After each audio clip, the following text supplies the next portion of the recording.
Perkenalkan, nama saya Kevin Theophilus Daimund dari Politeknik Negeri Manado, jurusan Teknik Sipil Prodi Konstruksi Bangunan Gedung.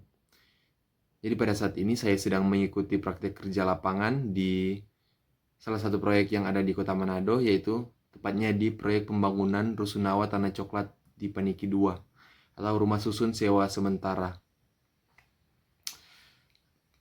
Untuk output yang akan kita bahas pada saat ini adalah salah satu laporan PKL atau laporan praktek kerja lapangan yang saya buat untuk memenuhi salah satu syarat kelulusan pada semester ini, semester 7. Dan untuk judul laporan adalah laporan pengawasan mutu beton dan pelaksanaan untuk pekerjaan plat lantai. Jadi saya akan memaparkan, menjelaskan tentang seluruh pelaksanaan dan pekerjaan plat lantai, termasuk juga mutu beton yang ada, FC berapa yang dipakai. Kita masuk ke slide berikut. Kita masuk pada slide yang kedua, yaitu bab 1 atau pendahuluan dan latar belakang. Jadi untuk informasi, untuk tulisan yang ada pada PowerPoint yang telah saya buat, itu tinggal saya ambil dari laporan yang telah di-ACC oleh dospem saya. Saya tinggal menjelaskan kembali. Oke, langsung saja. 1.1 itu latar belakang. Dalam suatu struktur bangunan teknik sipil, plat lantai merupakan salah satu komponen penting, baik sebagai lantai bangunan, lantai atap maupun lantai jembatan. Plat lantai pada bangunan gedung umumnya menggunakan plat beton bertulang. Dengan penggunaan sistem beton bertulang, plat lantai memiliki sifat kaku yang berfungsi sebagai pendukung kegetaran balok, dan beban yang terjadi bersifat menyebarkan ke plat beton bertulang adalah suatu struktur tipis yang dibuat dari beton bertulang dengan bidang yang arahnya horizontal dan beban yang bekerja tegak lurus pada bidang struktur tersebut. Jadi itu menurut Asroni tahun 2014.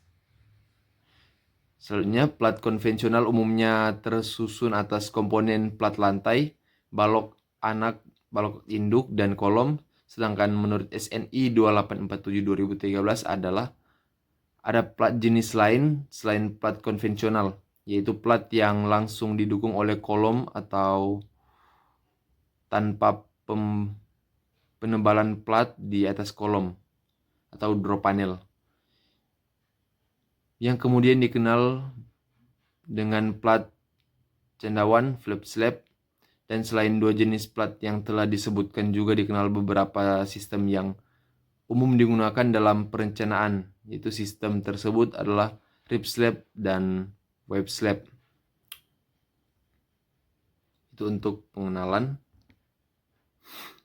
Jadi selanjutnya ada tujuan penelitian. Tujuan yang saya buat, yang telah dibuat adalah untuk mengetahui standar dan kekakuan mutu beton dalam pekerjaan plat lantai yang dipakai pada pembangunan Rusunawa Tanah Coklat di Paniki 2. Jadi saya akan membahas soal data yang ada. Data yang ada mengenai mutu beton dalam pembangunan Rusunawa. Oke, kita masuk pada slide selanjutnya pada bab 2 atau dasar teori yang digunakan. Beton merupakan salah satu bahan konstruksi yang sering digunakan karena mudah dibentuk dan tahan terhadap tekanan. Untuk mendapatkan mutu beton yang direncanakan, maka perlu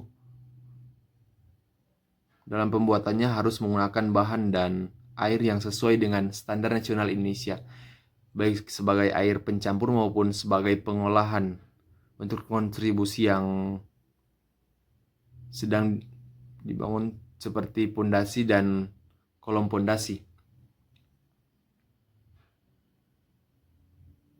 Proses pengolahan atau curing terjadi dengan air di sekitarnya jika pembangunannya berada di daerah pinggir laut. Betonnya diolah dengan air laut, begitu pula dengan pembangunan di bantaran sungai, lahan gambut, dan tempat dengan curah hujan tinggi. Penelitian ini bertujuan untuk mengetahui pengaruh yang ditimbulkan oleh air pada lingkungan sekitar beton terhadap nilai kuat tekuan beton. Pada penelitian ini air bersih digunakan sebagai bahan pengaduk. Jadi untuk dasar teori itu diambil dari jurnal yang ada. Mohon maaf untuk jurnal, mungkin saya kehapusan ada, mungkin terhapus untuk nama pembuat jurnal. Untuk selanjutnya 2.2 bahan-bahan pembentuk beton.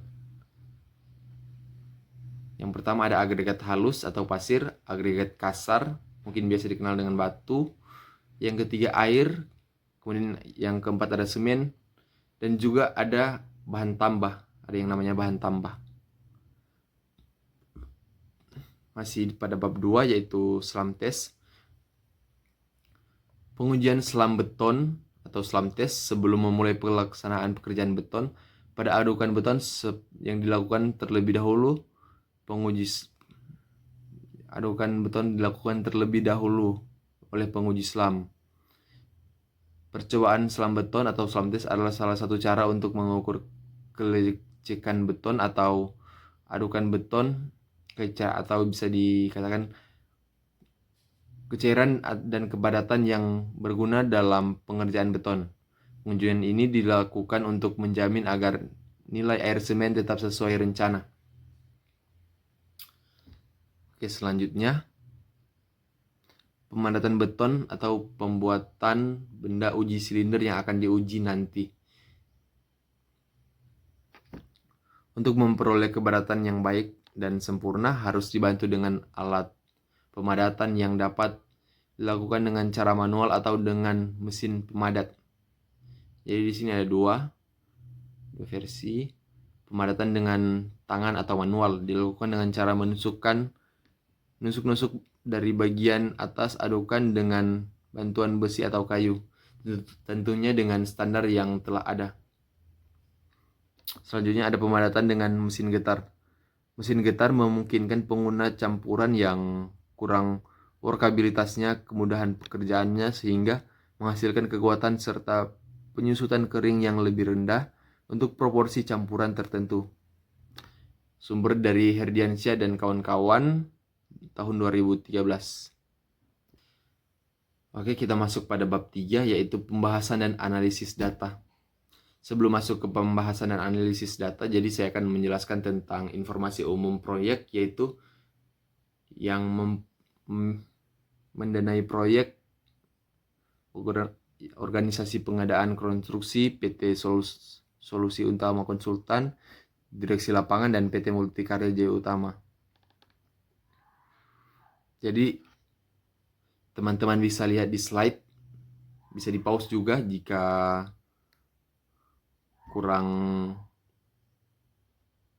terlalu cepat ya. Saya rasa ini bisa di skip, nanti teman-teman bisa pause dan baca.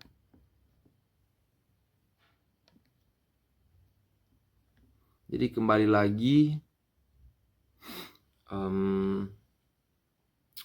sekali lagi ditekankan untuk pengecekan mutu betonnya sebelum ke lab itu harus ada pengujian slam terlebih dahulu.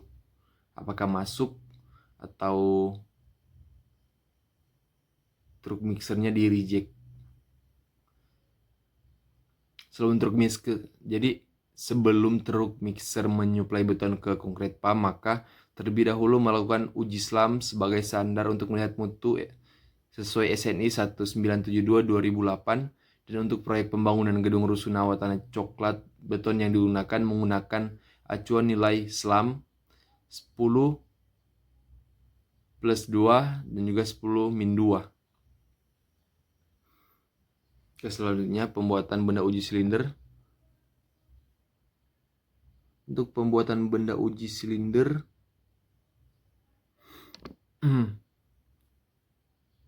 kita langsung saja. Goresan pengumuman teman-teman bisa baca sendiri.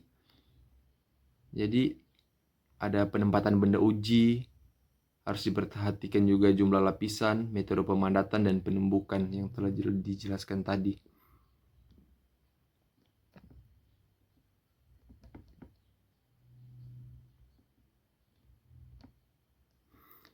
Jadi sekarang ada pelaksanaan pengawasan pengecoran plat. Untuk pengecoran struktur di proyek Rusunawa semuanya menggunakan konkret pump, sedangkan konkret pump adalah alat yang dapat dipasang kombinasi vertikal dan horizontal atau miring untuk menyalurkan bahan cor melalui saluran tertutup atau pipa selang dengan penopang ke arah pengecoran agar bekerja dengan baik.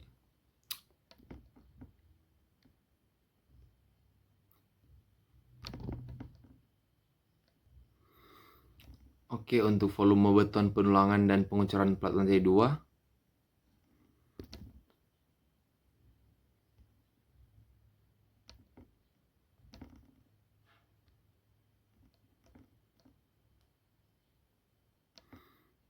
Telah dijelaskan pada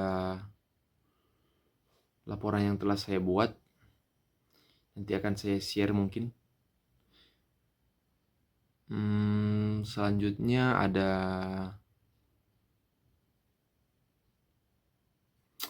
mungkin langsung saja ke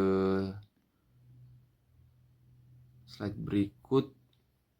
Ya, ini adalah hasil uji kuat tekan beton yang dilakukan pada Politeknik Negeri Manado atau Institusi Politeknik Negeri Manado. Jadi pada intinya, mungkin kalau teman-teman kurang jelas bisa di pause atau mungkin bisa DM saya mungkin untuk minta laporan ini. Jadi pengujian kotokan beton dilakukan di Politeknik Negeri Manado setelah umur beton maksimal yang direncanakan, yaitu setelah beton berumur 7 hari, 14 hari, dan 28 hari sebagai pengujian terakhir. Kita masuk pada slide selanjutnya, yaitu pada bab 4, yaitu penutup. Jadi kesimpulannya adalah dari output terakhir yang yaitu hasil uji kuat tekan beton, yaitu dengan hasil yang telah disertakan pada bab 3, bisa dikatakan memenuhi syarat sesuai SNI mulai dari uji selam, yaitu 10 plus 2 min 2, semua selam masuk dan dapat dilanjutkan dalam pengujian kuat tekan beton. Pada saat dilakukan pengujian terdapat 3 sampel yang sama, dan ketiganya masuk dalam hasil uji tes menurut SNI FC aksen MPA atau K300. Hasil pengujian berpengaruh pada pengecoran berikutnya dan hasil pengujian di atas. Maka pengecoran selanjutnya, pengecoran kolom dapat dilanjutkan karena telah memenuhi standar yang ada. Saran, oke. Untuk sarannya mungkin saya tidak dapat baca, mungkin teman-teman baca saja sendiri. Ya, masuk pada slide yang terakhir adalah terima kasih.